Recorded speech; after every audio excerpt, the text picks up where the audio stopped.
Quero convidar a todos que abram suas Bíblias para o livro de Romanos, capítulo 14. Livro de Romanos, capítulo 14.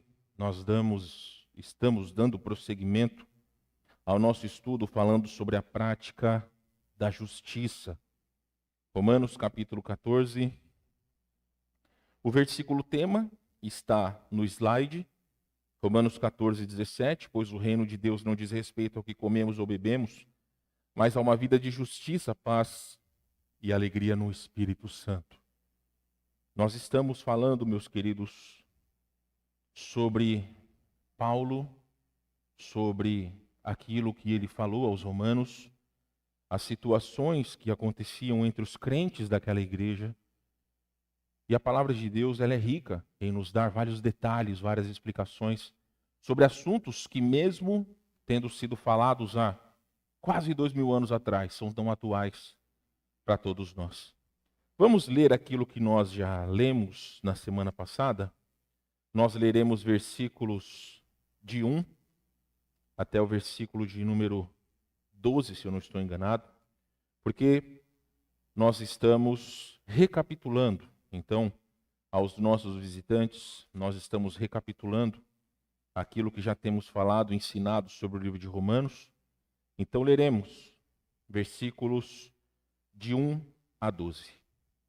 A palavra de Deus vai dizer o seguinte, Romanos capítulo 14. Acolhei ao que é débil na fé, não porém para discutir opiniões. Um crê que de tudo pode comer, mas o débil come legumes. Quem come não despreze o que não come, e o que não come não julgue o que come, porque Deus o acolheu. Quem és tu que julgas o servo alheio? Para o seu próprio Senhor está em pé ou cai. Mas estará em pé porque o Senhor é poderoso para o suster. Um faz diferença entre dia e dia, outro julga iguais todos os dias. Cada um tem a opinião bem definida em sua própria mente. Quem distingue entre dia e dia para o Senhor o faz, e quem come para o Senhor come, porque dá graças a Deus. E quem não come para o Senhor não come e dá graças a Deus. Porque nenhum de nós vive para si mesmo, nem morre para si. Porque se vivemos para o Senhor, vivemos, se morremos para o Senhor, morremos. Quer, pois, vivamos ou morramos, somos do Senhor. Foi precisamente para esse fim que Cristo morreu e ressurgiu, para ser Senhor tanto de mortos como de vivos. Tu, porém, porque julgas teu irmão, e tu, porque desprezas o teu? Pois todos compareceremos perante o tribunal de Deus, como está escrito. Por minha vida, diz o Senhor, diante de mim se dobrará todo joelho e toda língua dará louvores a Deus. Assim, pois, cada um de nós dará contas de si mesmo a Deus. Vamos orar. Ó Deus, toma, Senhor Deus, a vida do teu servo e dirija-me para que, segundo a tua vontade, segundo o Espírito Santo do Senhor, as palavras que saiam dessa boca sejam dirigidas por ti. Eu oro, Senhor Deus, para que o teu povo, para que a tua igreja, para que todos nós sejamos homens e mulheres de Deus, pessoas com o desejo de fazer a tua vontade. Nós, como igreja, Senhor Deus, muitas vezes temos perdido tempo com coisas que são supérfluas, mas que nós foquemos na unidade que nós temos em Cristo, no desejo que nós temos de servir ao Senhor, para que através do nosso testemunho, para que através do amor que nós temos pelo Senhor, e como temos falado cada culto nesse ano, o mandamento que o Senhor nos mandou, ó Deus, é de amarmos uns aos outros. Então que esse amor, que essa prática do amor pelo Senhor e pelos irmãos, seja a característica viva dessa igreja. Que não sejamos, ó Deus, apenas pessoas que buscam viver pelas palavras, mas que nós possamos viver pelas atitudes que distinguem e demonstram homens e mulheres que querem fazer a tua vontade. Agradecemos-te, Senhor, em nome de Jesus. Amém. Meus irmãos, eu confesso a vocês que algumas coisas nunca são fáceis de tratar dentro da igreja, porque nós sabemos que existem certos tabus que algumas vezes eles são difíceis de serem quebrados. Quando nós vemos sobre tudo aquilo que os irmãos estavam passando no livro de Romanos, Paulo estava tratando com crentes, ele não estava tratando com incrédulos, ele estava tratando com a igreja de Deus. Paulo deixou claro, primeiramente, que a salvação é por Cristo. Dos capítulos 1 a 11, Paulo ele trabalha especificamente para que todos os romanos entendessem que nós não podemos ser salvos pelas nossas próprias obras. Que homem nenhum pode ser salvo tanto por obras ou por meritocracia, qualquer coisa que nós fazemos. Hoje em dia você vai encontrar vários tipos de religiões que colocam certos, talvez, ou certos padrões para que pessoas sejam salvas. Alguns dizem que você deve frequentar determinada denominação. Alguns outros dizem que você deve seguir determinado homem. Ou você deve seguir determinados dogmas e tradições. A palavra de Deus sempre deixa claro que nós somos pecadores. Quando lá em Gênesis 3 o homem caiu e a comunhão com Deus foi perdida, ali o homem morreu não só fisicamente, mas espiritualmente. Fisicamente no sentido que a morte física foi uma das consequências do pecado. Mas de Gênesis 3 em diante, não se podia chegar a Deus sem ter fé. Quando nós chegamos no Novo Testamento, a fé é exclusiva em Jesus Cristo. Não existe outro meio, não pode ser salvo se nós pagarmos pela nossa salvação, se nós contribuirmos, se nós fazermos algum mérito. Não. A única coisa que realmente precisamos fazer é entregar o nosso coração a Jesus. Hoje em dia ainda existem pessoas que lamentavelmente estão enganadas, porque acham que a religiosidade é que salva pessoas. Não, meus queridos, religiosidade não salva ninguém. O que salva é Jesus Cristo. O que temos dito aos irmãos, e eu realmente entendo que muitas vezes não é fácil, é que no âmbito do mundo que nós vivemos, muitas vezes nós estamos mais focados nas diferenças que nós temos como cristãos do que na unidade em Cristo. Quando eu disse na semana passada e tenho ensinado sobre essas questões, eu não quero dizer que nós temos que abrir o nosso coração e a nossa igreja para as práticas liberais. Eu nunca disse isso. O que eu tenho dito para os irmãos é que algumas vezes nós precisamos entender que mesmo pessoas tendo outras práticas, tendo salvos em Cristo, nós precisamos compreender que quem os julgará é o Senhor. Então nada nos impede de ter comunhão pessoal. Eu tenho amigos que são de algumas denominações que são sabidamente cristãs, fundamentalistas. Mas não quer dizer que eu vou compartilhar das mesmas práticas que eles compartilham. Eu repeti algumas vezes para vocês que essa igreja é uma igreja batista, fundamental, fundamentalista, conservadora, tradicional, na semana passada. E realmente nós temos seguido isso porque entendemos que é a vontade de Deus. Só que infelizmente existem igrejas que não têm essa mesma prática. O que Paulo está dizendo é dentro do âmbito da igreja. Que nada pode separar os irmãos em Cristo, porque nós somos unidos em Cristo. Quando Paulo fala sobre dias, quando Paulo fala sobre comidas, aqui nós vamos ter vários pensamentos sobre várias coisas diferentes. Mas o que nós temos em comum é Cristo. Cada culto nós temos falado sobre a prática do amor cristão. Cada culto nós temos falado como nós queremos que o amor cristão seja visto em nós e como nós devemos praticá-lo. Então essas coisas, elas são importantes. Elas são muito mais importantes até mesmo do que gostos pessoais. E aí nos remetemos novamente à frase que eu falei para vocês, do Augusto Nicodemos, que é um pastor presbiteriano, mas um homem de Deus. Ele disse o seguinte: é impressionante a capacidade que nós cristãos temos para nos dividirmos sobre assuntos que no final não tem nada a ver nem qualquer relevância para a nossa redenção e nossa salvação. Vocês não têm ideia como igrejas já foram divididas por motivos fúteis. Já houve divisão de igrejas porque pessoas não concordaram pela cor da tinta que seria usado no berçário. Então, meus irmãos, o nosso coração é um coração pecador. Dentro das nossas assembleias existirão coisas que muitas vezes nós não concordaremos. Mas a nossa discordância não deve fazer com que haja guerra dentro do nosso povo ou dentro da nossa igreja. Quando nós tratamos, irmãos, e aqui eu vou passar muito rapidamente, porque nós já vimos isso na semana passada, existiam algumas coisas que era motivo de divisão, para os romanos com relação à comida, com relação às leis cerimoniais dos judeus. Explicamos, meus irmãos, sobre as 3 áreas importantes da liberdade cristã. O que é moral, ou seja, certo, o que é imoral, ou seja, errado, e o que é amoral, dependendo do contexto. Existem certas coisas que no Rio Grande do Sul, elas são comuns, mas em São Paulo, ou até mesmo em Santa Catarina, o estado vizinho ao Rio Grande do Sul, é errado. No Uruguai, é permitido fumar maconha, mas no Brasil não pode. Então existem certos contextos que certas práticas, elas são certas. Existem certas coisas que em determinados contextos, elas são erradas. Mas ainda, meus irmãos, Paulo vai tratar sobre os crentes fortes e os crentes fracos, que não eram fortes por causa do tempo que eles estavam na igreja, ou não eram fracos pelo tempo que eles estavam na igreja, mas pela compreensão que eles tinham de verdadeiramente entender que mesmo dentro das divergências que eles tinham, eles poderiam conviver perfeitamente. Nós, meus irmãos, temos certas situações que, claro, nós vamos ter algumas divergências. Eu já expliquei para vocês, e eu realmente entendo, que alguns irmãos mais antigos, eles realmente entendem que alguns inários, eles devem ser usados com mais, vamos dizer assim, né? Devem ser usados mais vezes, o que realmente nós respeitamos e fazemos. Mas existem outros hinos não corinhos, que são hinos cristãos, firmados na palavra de Deus.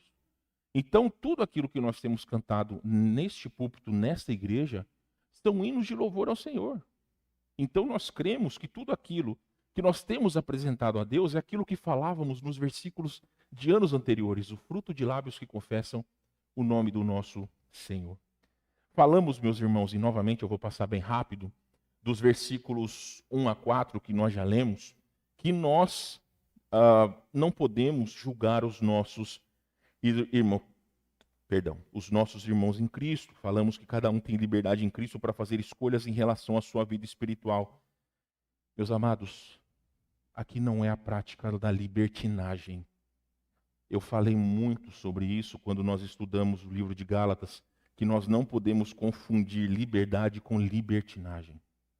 Existem coisas que na palavra de Deus, elas são categóricas que são pecado. Agora, existem certas brechas que às vezes nós podemos, se a nossa mente nos permite, fazer ou não. Eu não vou abrir a discussão, mas é só para vocês verem como muitas vezes existem coisas que estão dentro da liberdade cristã. Eu vi um pastor, amigo meu, que mora em outro estado, e ele fez a seguinte pergunta: é pecado crente participar de festa junina? Não vou responder. Não há necessidade disso. Mas existem certos contextos onde certas coisas são completamente comuns. Mas existem contextos que são completamente errados para esse tipo de coisa. Nós que viemos de outros estados, nós entendemos como muitas vezes palavras elas podem ser ofensivas.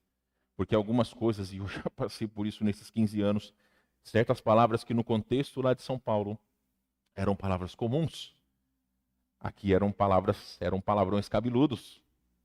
Algumas coisas que aqui são comuns, no nosso contexto lá em São Paulo, são palavrões cabeludos. Então nós precisamos saber conviver com essas situações. Quando nós falamos que Deus acolhe todos os filhos, independente das suas convicções e práticas, nós estamos falando de salvos em Jesus Cristo. Nós não estamos falando sobre denominações, não estamos abrindo brechas. Eu não estou dizendo que todo mundo que crê em Deus, eu estou dizendo sobre salvos em Jesus Cristo.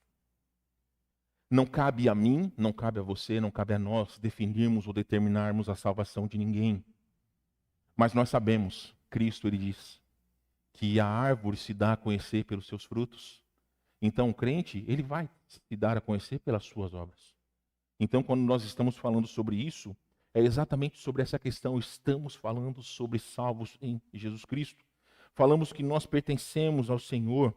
As diferenças em questões secundárias não devem afetar a unidade da igreja. E aí, meus amados irmãos, vale vários exemplos que nós já falamos sobre essa questão. Todos os cristãos são servos de Deus e que no final cada um dará conta de si mesmo a Deus. Falamos daquilo que o Warren Wiersbe ele disse, que a nossa responsabilidade é para com o Senhor. Se nós nos dirigíssemos a Deus em oração em vez de nos dirigirmos aos irmãos com críticas, as igrejas teriam uma comunhão mais forte. Falamos, irmãos, dos versículos 10 a 12, e eu creio que foi aqui que nós paramos, que todos nós seremos julgados por Deus. Falamos que um dia nós seremos julgados pelo Senhor, e por esse motivo ninguém deve julgar seu irmão, pois cada um prestará contas de si mesmo a Deus. O legalismo, meus irmãos, é aquilo: faça o que eu falo, mas não faça o que eu faço. Existem muitas vezes irmãos que são ávidos em criticar o seu próximo, mas que o seu interior e suas práticas são tão pecaminosas quanto aqueles que eles estão apontando o dedo. É por isso que nós precisamos lembrar daquele velho dito popular, que quando nós estamos apontando um dedo para alguém, tem pelo menos 3 dedos apontados para nós. Então nós precisamos cuidar com as nossas críticas. Falamos que como servos do Senhor e servos uns dos outros, devemos nos concentrar naquilo que nos une e não naquilo que nos separa. O Rio Grande do Sul, ele é dividido em 2 grandes vertentes, azul e vermelha. Mas isso não impede de que pessoas azuis, elas tenham relacionamento, se casem com pessoas vermelhas. Isso não impede. Por quê? Porque nós sabemos que existem coisas que são mais importantes. Time de futebol é bacana, quando você ganha, quando você perde. Mas isso não vai influenciar a vida de ninguém. Se você entende que existe vida e existe comunhão além da rivalidade. No que diz respeito à vida cristã, também existe vida. E existe comunhão além das nossas diferenças. Dos versículos 13 a 15, meus irmãos, Paulo vai dizer aos romanos que nós devemos ter respeito, além de moderação para com o próximo. Por favor, acompanhe na sua Bíblia os versículos que eu lerei. Capítulo 14, versículo 13 a 15. Lembrem-se que nós estamos recapitulando. A palavra de Deus vai dizer o seguinte. Perdão, aqui, versículo 13. Alguém leia, por gentileza.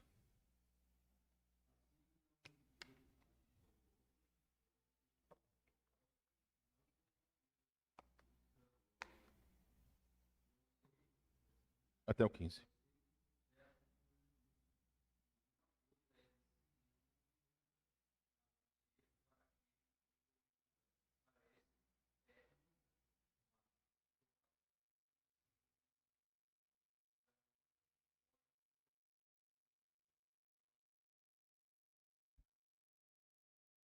Obrigado, Zé. Só uma pequena pausa. Paulo, faz um favorzinho para mim. Liga o primeiro interruptor aqui ao lado, por favor, que fica um pouquinho mais claro. O primeiro de cima, por gentileza, irmão. Isso, aí no cantinho. Aí embaixo, aí, ó, na sua mão. O primeiro de cima, isso. Obrigado. A idade vai chegando, a gente vai ficando cada vez com mais dificuldade de enxergar. Obrigado, Paulo. Obrigado, Zé, pela leitura. Meus irmãos, quando nós tratamos sobre esse texto, dissemos o seguinte: nossas convicções não devem afetar a vida de outras pessoas. Aquilo que talvez seja norma e regra dentro da sua casa, é norma e regra dentro da sua casa. No que diz respeito à educação de filhos, você já notou que é muito mais fácil você educar o filho dos outros do que você educar o seu próprio filho? É muito mais fácil nós enxergarmos os defeitos dos filhos dos outros do que nós enxergarmos os nossos próprios defeitos. Às vezes, você pode perguntar para um pai se você acha que a forma que ele está tratando ou criando o filho dele, aos olhos dele pode estar certo, mas na sua prática talvez você faria diferente. O problema, meus irmãos, é que muitas vezes nós estamos verdadeiramente dispostos a criticar do que ajudar. Graças a Deus que nossa igreja hoje tem bastante crianças, e isso é uma bênção. Algumas vezes a gente tem que entender que crianças são crianças. Graças ao Senhor nós já tivemos crianças em nossa igreja com autismo, e nós sabemos que elas muitas vezes são diferentes. Então a maneira com que nós devemos agir é entender a situação de cada uma. Às vezes a Renata tem o seu guri, o Bernardo, que tem meses, como falar para um menino, fica quieto e não chora? Nós precisamos dar todo o espaço para que essa mãe não se constranja caso o seu filho comece a chorar no meio do culto. Porque crianças são crianças. E dentro dessa situação, meus irmãos, pessoas podem até mesmo, aqueles que hoje já são pais, avós e tudo mais, às vezes podem achar, eu faria diferente. Então as nossas convicções são nossas. Nós devemos cuidar de que forma que elas vão atrapalhar a vida de outros. Porque nem todas as pessoas têm a habilidade de receber críticas. E nem todas as pessoas têm a habilidade de tecer críticas. E isso pode ser algo que pode machucar o coração de alguém. O John Stott, ele vai dizer o seguinte, que o amor nunca despreza consciências fracas. Em vez disso, o amor limita a sua própria liberdade por respeito a elas. Quando Paulo, ele fala aqui no versículo 13, que nós não nos julguemos mais uns aos outros, pelo contrário, tomai o propósito de não pôr de tropeço ou escândalo a vosso irmão, é aquilo que, quando tratamos desse texto, eu lhes disse, meus queridos.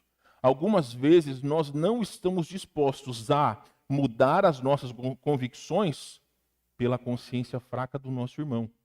E aí nós fomos, e posteriormente nós vamos ler, Paulo ele vai tratar no livro de 1 Coríntios, tanto no capítulo 6, versículo 13, como capítulo 8 em diante, sobre certas situações que na igreja dos Coríntios fazia com que alguns irmãos de consciência fraca eles se ofendessem, como era a questão de comer carne sacrificada aos ídolos. A pergunta é a seguinte: você, meu irmão, eu, nós, estaríamos prontos a abandonar alguma prática que, mesmo não sendo pecaminosa, ofendesse a consciência de alguém? Nós estaríamos prontos a fazer isso? Algumas vezes nós podemos pensar o seguinte: problema do outro. Se ele não concorda comigo, problema dele. Só que tem um detalhe: isso não é bíblico, segundo o apóstolo Paulo está dizendo aqui. Ele vai falar no versículo 15, se por causa de comida o seu irmão se entristece, já não anda segundo amor fraternal. Por causa da tua comida, não faças perecer aquele a favor de quem Cristo morreu. Voltando ao contexto dos romanos, se tinha gente que não comia carne de porco, eu não posso chegar, vamos supor, que aqui nós temos o Ayrton. Vamos supor que o Ayrton ele não come carne de porco. Eu não posso convidá-lo na minha casa para comer pão com presunto. Eu não posso convidá-lo para minha casa e fazer um churrasco que tenha salsichão, se eu sei que aquilo vai ofender a consciência do irmão. Se eu sei que ele não tem essas práticas, o que eu devo fazer? Se eu convidá-lo à minha casa, aquilo que eu sei que ele não gosta, aquilo que ofende a consciência dele, eu não faço. Simplesmente porque eu não quero que ele tropece. O versículo 16 até o 18, meus irmãos, vai responder essa pergunta: quais são as nossas verdadeiras prioridades? Veja versículo 16: não seja, pois, vituperado o vosso bem, porque o reino de Deus não é comida nem bebida, mas justiça e paz e alegria no Espírito Santo. Aquele que deste modo serve a Cristo é agradável a Deus e aprovado pelos homens. Quando Paulo ele vai falar aqui no versículo 17, meus irmãos, pois o reino de Deus não diz respeito, o que verdadeiramente importa não são as práticas exteriores que realizamos, mas nossa relação com Deus. Vamos abrir as nossas Bíblias lá para 1 Coríntios 6,13? Vai aí para frente, por favor. 1 Coríntios capítulo 6, versículo 13. Vamos ler juntos? 1 Coríntios, nós estamos em Romanos, 1 Coríntios é o próximo livro. 1 Coríntios capítulo 6, versículo de número 13. A palavra de Deus vai dizer o seguinte: os alimentos são para o estômago, e o estômago para o alimento. Mas Deus destruirá tanto estes como aquele. Porém, o corpo não é para a impureza, mas para o Senhor. E o Senhor para o corpo. O que Paulo ele está dizendo com isso? O que é mais importante aqui, meus irmãos? Aquilo que nós comemos ou de que forma que nós nos portamos? Veja o capítulo 8, versículo 8. Vá um pouquinho para frente. Nós poderíamos ler todo o capítulo 8, e eu sugiro a vocês que leiam nas suas casas, todo o capítulo 8, 9 e 10 de 1 Coríntios.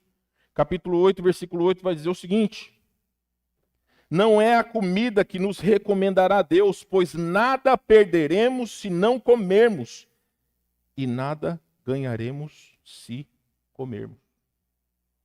Olha o que ele vai falar também no versículo 9. Vede, porém, que essa vossa liberdade não venha de algum modo a ser tropeço para os fracos. Vamos novamente ao contexto? Naquela época, as carnes que eram vendidas, algumas delas eram sacrificadas a ídolos nos templos pagãos. Essas carnes, posteriormente, elas eram vendidas. E acredito eu que a preços mais baratos. O que uma carne sacrificada a ídolo pode fazer de mal a nós? Nada. Porque nós cremos que existe só um Deus. Entendemos isso. Só que outra pessoa se vê aquela prática de nós talvez comprarmos algo que pode ofender a consciência dele, o que Paulo está dizendo? Não faça.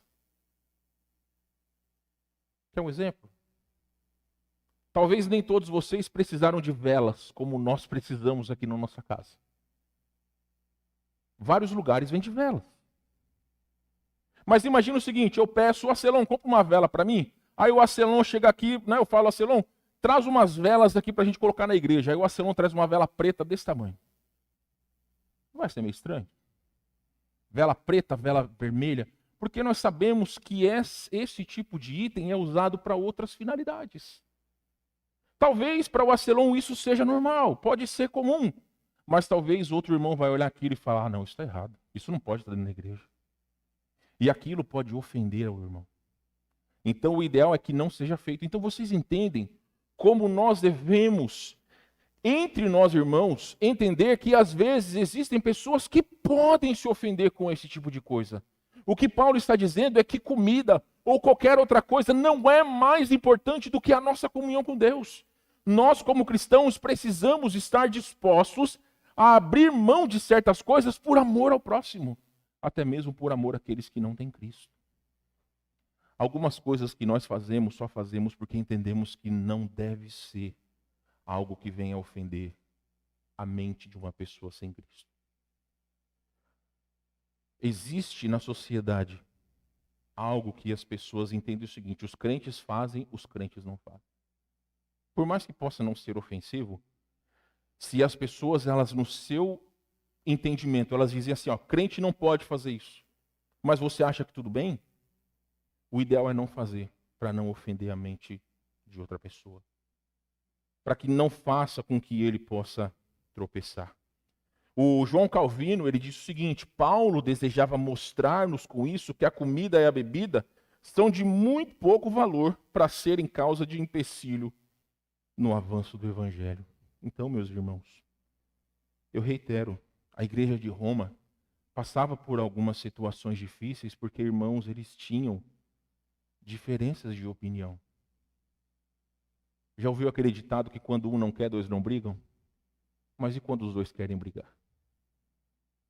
A união é perdida por causa de coisas pequenas, por coisas secundárias. Eu creio que todos aqueles que creem em Cristo, receberam Cristo como seu Salvador, todos estarão na eternidade com Deus. E todas essas coisas, elas serão secundárias, então nós não podemos permitir que isso interfira na nossa comunhão com Deus e com os nossos irmãos. O foco do cristão é a edificação da igreja, versículos 19. Assim, pois, seguimos as coisas da paz e também as da edificação de uns para com os outros. Não destruas a obra de Deus por causa de comida. Todas as coisas, na verdade, são limpas, mas é mal para o homem o comer com escândalo. É bom não comer carne, nem beber vinho, nem fazer qualquer outra coisa com que teu irmão venha a tropeçar, ou se ofender, ou se enfraquecer. Dentro dessa questão, meus irmãos, nós dissemos, e lembrem que nós estamos recapitulando, quando Paulo fala não destrua a obra de Deus por causa de comida, perdão, nós não devemos deixar que questões secundárias da fé se tornem motivo de divisão ou destruam a comunhão entre os irmãos. Em vez disso, devemos nos esforçar para construir uns aos outros em amor e edificar a igreja de Cristo. Lembre-se que eu falei para vocês que nós temos facilidade em criticar os filhos alheios? Por que, em vez de criticar, nós não oramos por aqueles que estão em dificuldades? Porque às vezes, meus irmãos, nós não oramos por aqueles que estão, talvez, com o seu caminho distante do Senhor. Em vez de criticá-los, nós devemos orar, nós devemos ir atrás dessas pessoas, nós devemos demonstrar amor, nós devemos demonstrar apoio.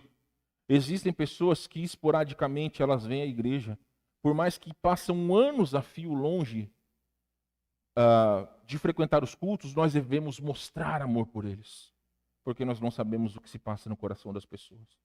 Eu lamento, mas já houveram pessoas que não voltaram a essa igreja por causa de críticas que sofreram, e não cabe a mim julgá-las.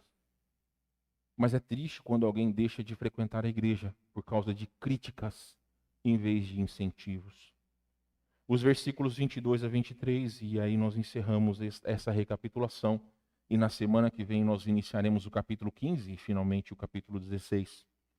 Mas os versículos 22 e 23 vai dizer o seguinte: a fé que tens, tem-na para ti mesmo perante Deus. Bem-aventurado é aquele que não se condena naquilo que aprova, mas aquele que tem dúvidas é condenado se comer. Porque o que faz não provém de fé, e tudo o que não provém de fé é pecado. Esta é uma frase que eu tenho repetido à exaustão, meus irmãos. Não apareceu ali. A importância da boa consciência. Os alicerces da fé são inegociáveis.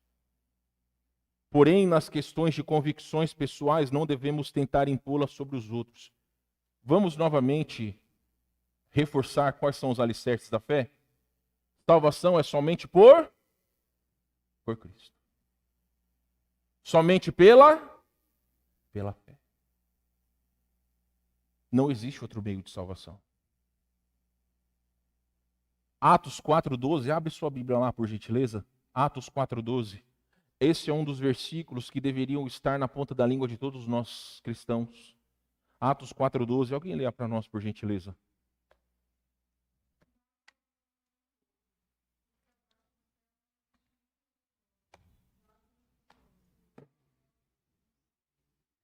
Não existe outro nome, meus irmãos, debaixo dos céus, pelo qual importa que sejamos salvos.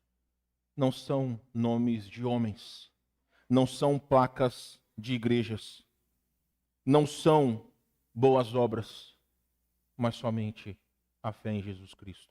Vá agora para Efésios capítulo 2, versículo 8 e 9.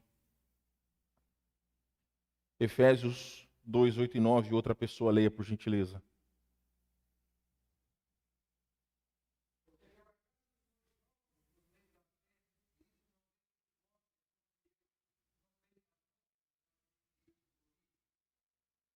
Meus queridos, não existe outro meio de salvação, senão pela fé em Cristo.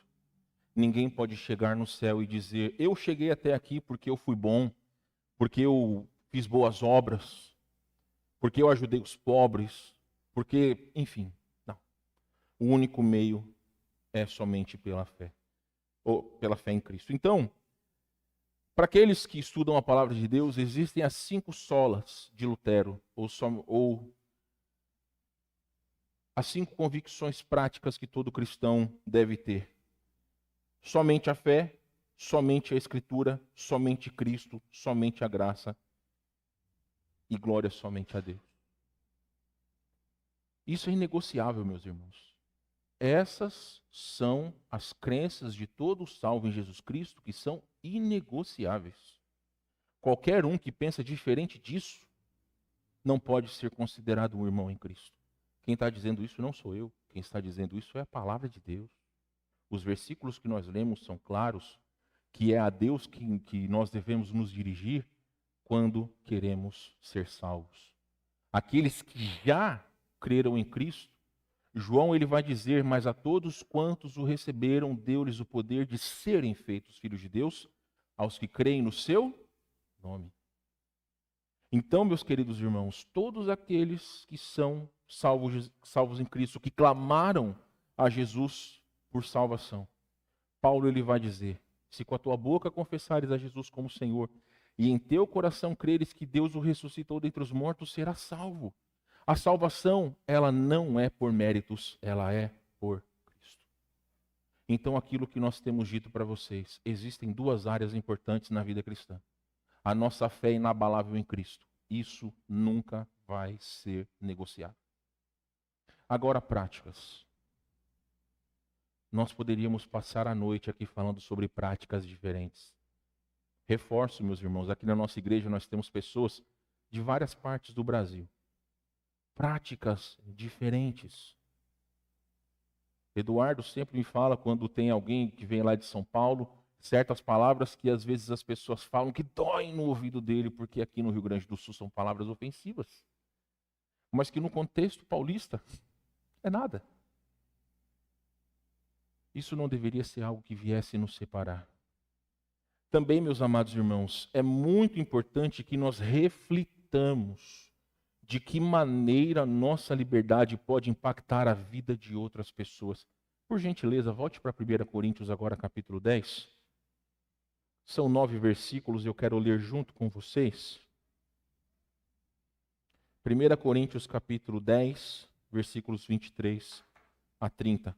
Eu quero ler, com a sua permissão, na versão NVT, mas vocês podem acompanhar na sua versão, por gentileza.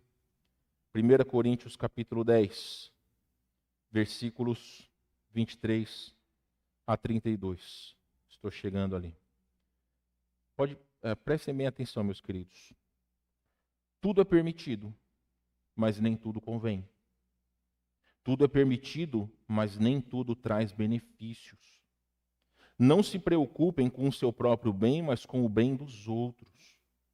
Portanto, vocês podem comer qualquer carne que é vendida no mercado sem questionar nada, por motivo de consciência.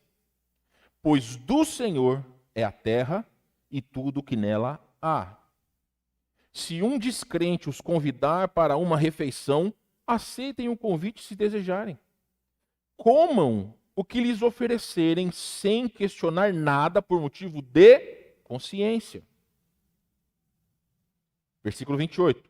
Mas se alguém lhes disser, esta carne foi oferecida a um ídolo, não comam por respeito à consciência da pessoa que os avisou. Talvez não seja uma questão de consciência para vocês, mas o é para outra pessoa. Afinal, por que minha liberdade deve ser limitada por aquilo que os outros pensam? Porque eu serei condenado se comer algo pelo qual dei graças a Deus. Portanto, quer vocês comam, quer bebam, quer façam qualquer outra coisa, façam para a glória de Deus. Não ofendam nem os judeus, nem os gentios, nem a igreja de Deus. Meus irmãos, eu exemplifiquei isso quando nós estávamos estudando esse texto da seguinte maneira. Imagine no mercado que você vai comprar carne. O seu mercado de confiança. Você não vai chegar para o açougueiro e falar, essa carne aí, antes de chegar no açougue, alguém ofereceu para algum ídolo? A pessoa que matou era crente, o dono da fazenda era crente. Ninguém pergunta isso. Você chega lá e fala, me dá 10 quilos de filé mignon. Olha que maravilha, né? Isso é sonho. Hashtag sonho, né? Você chega lá, me dá 1 quilo de acém para a nossa realidade, né? E sem pestanejar, você não se importa de onde vem. Só que se você sabe, você chega lá no açougue, está lá uma placa dizendo, esta carne foi oferecida ao Deus, sei lá, ao Deus Sol. Se você sabe e está escrito que foi oferecido para um Deus, não faça. Simplesmente não faça. Não por motivo de consciência, porque você entende que existe um só Deus. Mas o outro, ele pode se escandalizar. Um irmão estava dizendo, e esse exemplo cabe perfeitamente nisso. Um irmão que eu conheço, caminhoneiro, estava me dizendo que um dia estava num local muito frio. Estava um frio terrível. Ele, cristão, estava com o seu ajudante. O ajudante pegou um copo de vinho e deu para ele e falou: toma um gole para você se aquecer. Ele falou: não, eu não quero. Ah, mas toma, pode tomar. Não, não vou achar ruim, ninguém vai achar ruim. O pastor da sua igreja não vai achar ruim. Eu não vou tomar. Aquele irmão estava dizendo para mim que ele entendeu que aquilo que o outro estava fazendo, independente se você julga ser certo ou errado, ele estava fazendo para testar se aquele irmão iria fazer aquilo que posteriormente poderia ser o motivo que ele jogaria na cara daquele irmão em Cristo. Pessoas fazem isso, meus irmãos. Pessoas fazem isso. Eu já fui, algumas vezes, quando errei, pessoas já jogaram na minha cara: você não é crente? Por que você está fazendo isso? Pessoas usam desses artifícios baixos. Então nós não podemos dar oportunidade para as pessoas poderem, de alguma forma, questionar a nossa fé. Então o apóstolo Paulo está dizendo o seguinte: todas as coisas que nós fazemos é para a glória de Deus. Amém, meus irmãos? Tudo aquilo que nós fazemos é para a glória de Deus, mas nós não podemos não nos preocupar com as pessoas que estão ao nosso redor. Nós não podemos. Aqui na nossa igreja nós temos irmãos que gostam de Pepsi. Nós temos irmãos que gostam de Coca. Isso não ofende a mente de ninguém. Ninguém reclama para mim: pastor, a gente só tem Pepsi. Pastor, a gente só tem... Não, ninguém faz isso. Quem gosta de um, bebe. Quem não gosta, tem água, tem suco. Fica à vontade. Mas se algum dia alguém chegar para mim e falar: eu estou ofendido porque nós estamos tomando refrigerante nessa igreja, refrigerante faz mal, e nós não devemos fazer com que as pessoas passem mal, e isso faz mal para o coração e tudo mais. A partir daquele dia a gente deixa de tomar refrigerante dentro da igreja, para não feder a consciência de ninguém. Anos passados, quando nós, no Natal, iríamos colocar uma árvore de Natal na igreja, aquilo foi motivo de uma pessoa a se escandalizar. Vocês nunca viram árvore de Natal aqui dentro. Existem pessoas que se ofendem com esse tipo de coisa. O que nós vamos dizer? Ah, mas são um bando de fracos, meus irmãos. Não importa. Posso fazer na minha casa, posso me vestir de Papai Noel na minha casa, mas eu não posso fazer na igreja para não ofender a mente das pessoas. É isso que o apóstolo Paulo está dizendo a todos nós. Meus queridos, entendam o seguinte: nós temos a nossa liberdade, mas não podemos fazer dela motivo para que outros possam tropeçar na sua. Crentes e incrédulos. O Hernandes Dias Lopes, ele explicou, e eu achei muito pertinente, por isso eu coloquei a frase na íntegra: tudo que não provém de fé é pecado. Tem pessoas que não entendem o que quer dizer isso. Tudo que não é feito com a convicção de que está de acordo com a vontade de Deus é pecaminoso. Embora possa ser em si mesmo certo. Este ensino aplica-se não apenas a alimento, mas a tudo. Se alguém estiver convencido de que algo é contrário à lei de Deus, e apesar disso a praticar, é culpado diante de Deus, embora a coisa em si seja lícita. Um exemplo bem simples. Lembra que eu falei da Coca e da Pepsi? Vamos dizer que nós coloquemos ali uma jarra de vinho. Algumas pessoas, elas podem se ofender. Outras pessoas podem tomar sem problema nenhum. Só que para aquela pessoa que no seu íntimo ela acha que é errado, mas porque os outros falam: vai, pode ir, não tem problema. A pessoa no seu íntimo, ela está com aquela dúvida, ela vai tomar um gole, ela está pecando. Porque tudo aquilo que você não faz com convicção de que não está ofendendo a Deus é pecado. Simples assim, meus irmãos. Então, ao encerrar o capítulo 14, eu quero dizer para vocês aquilo que nós já temos falado cada vez. O que Paulo disse aos romanos: o reino de Deus não diz respeito ao que comemos ou bebemos, mas uma vida de justiça, paz e alegria no Espírito. Se eu, se vocês, se nós nos preocupássemos em hoje, ao sair desse culto, orar pelos irmãos que não vieram por enfermidade ou por algum motivo que só pertence a Deus. se nós nos preocupássemos em talvez mandar uma mensagem, meu irmão, está tudo bem, minha irmã, está tudo bem, para aqueles que nós sabemos que estão enfermos, se nós nos preocuparmos com eles, se nós tivermos em nossos celulares, se nós tivéssemos nos nossos cadernos uma lista com os nomes de todos os irmãos, se nós orássemos pelos nossos irmãos, se nós nos preocupássemos com os nossos irmãos, isso seria muito mais importante do que criticar aquilo que as pessoas fazem. Porque nós somos ávidos para criticar o erro dos outros. Mas nós somos tímidos para nos preocupar, segundo a palavra de Deus diz. Meus irmãos, vocês dessa igreja, nós temos repetido a exaustão. Nós temos repetido a exaustão todos esse versículo, nós vamos chegar lá. Nós vamos chegar lá. Nós temos repetido o versículo de primeira... Ô Fran, vai lá em cima lá e inicia, por favor, porque senão vai demorar, porque está bem no começo. Mas coloca no primeiro versículo, porque é aquilo que nós temos falado todo culto.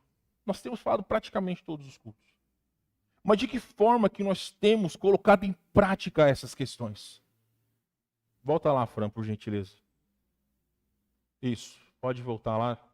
Está quase no comecinho, 1 João 3:23. Não que nós vamos falar, obrigado, Fran. Isso daqui, meus irmãos, é que nos coloca como réus diante de Deus. Isso daqui é que nos coloca como réus diante de Deus. Quando nós estamos criticando os nossos irmãos, quando nós não temos paciência com aqueles que não têm entendimento, aqueles que são fracos, talvez porque são novos na fé. Sabemos, meus irmãos, que nós devemos crer em Cristo, mas também devemos amar uns aos outros assim como Ele nos amou. O próprio João fala no seu evangelho: nisto conhecerão que sois os meus discípulos, se tiverdes amor uns pelos outros. Alguém é perfeito aqui, meus irmãos? Alguém está à beira da perfeição? Então por que nós devemos esperar a perfeição dos outros, se nós não somos perfeitos? Entendam como igreja nós poderíamos estar além. Mas talvez nós estamos ainda engatinhando por causa de nós mesmos. Eu não estou aqui para acusá-los, eu estou aqui para incentivá-los. Nós somos um corpo, estamos caminhando juntos. Eu os amo, vocês me amam, e nós compartilhamos da mesma fé em Cristo. Aquilo que eu faço da minha liberdade pertence a mim e ao Senhor. Claro que como pastor eu preciso cuidar com o meu testemunho. Mas aquilo que você faz tem a sua consciência. Paulo, ele disse: bem-aventurado é aquele que não se condena naquilo que aprova. Se tem certas práticas que você faz que outras pessoas não fazem, entre você e Deus. Mas o que é importante para todos nós é compartilharmos da mesma fé, nos preocuparmos uns com os outros. Então, meus queridos irmãos, a nossa prática nessa igreja é a pregação expositiva. Nós temos exposto vários textos e livros. Então, semana que vem, nós começaremos a falar sobre o capítulo 15. Estamos nos dirigindo já ao final de Romanos. Para mim tem sido uma grande bênção. Espero de coração que o Senhor esteja falando ao coração de cada um de vocês. Que Deus abençoe a todos, meus irmãos. Por favor, ao encerrar, deem aos nossos visitantes o devido valor que eles têm. A importância de estarem conosco essa noite, mesmo num dia frio. A Letícia, o Rafael estão conosco e isso alegra os nossos corações. Vamos orar, meus irmãos, e que a palavra do Senhor encontre morada em nossos corações. Oremos. Ó Deus, sou grato, porque como teu servo, tu sabes que o meu desejo é fazer a tua vontade. Mesmo sendo imperfeito e pecador, ó Deus, cada dia que o Senhor me dá de vida é uma nova oportunidade de poder recomeçar. É uma nova oportunidade de buscar a tua face, de crescer espiritualmente. Como servo, meu Deus, o meu desejo é ser como Davi, um homem segundo o teu coração. Não por desejo maligno, mas por querer ser um servo igual a ti, ó Deus. Mas também desejo o mesmo para esses irmãos, e o Senhor é testemunha como eu tenho orado pelas vidas de cada um. Para que todos nós possamos amar ao Senhor sem qualquer impedimento, que os nossos corações estejam íntegros para amá-lo sem qualquer impedimento. Abençoa, Senhor Deus, o teu povo. Faz-nos focar naquilo que é mais importante, mas também ajuda-nos a nos preocupar com aqueles que estão enfermos. Toca, Senhor Deus, com a sua mão poderosa sobre as vidas daqueles que estão longe de ti. Mas também, ó Deus, fortalece o coração do teu povo. Agradecemos ao Senhor por tua palavra, pela certeza de que um dia o nosso Senhor voltará. E estaremos todos na presença do Senhor. É o nosso desejo e oração, em nome de Jesus.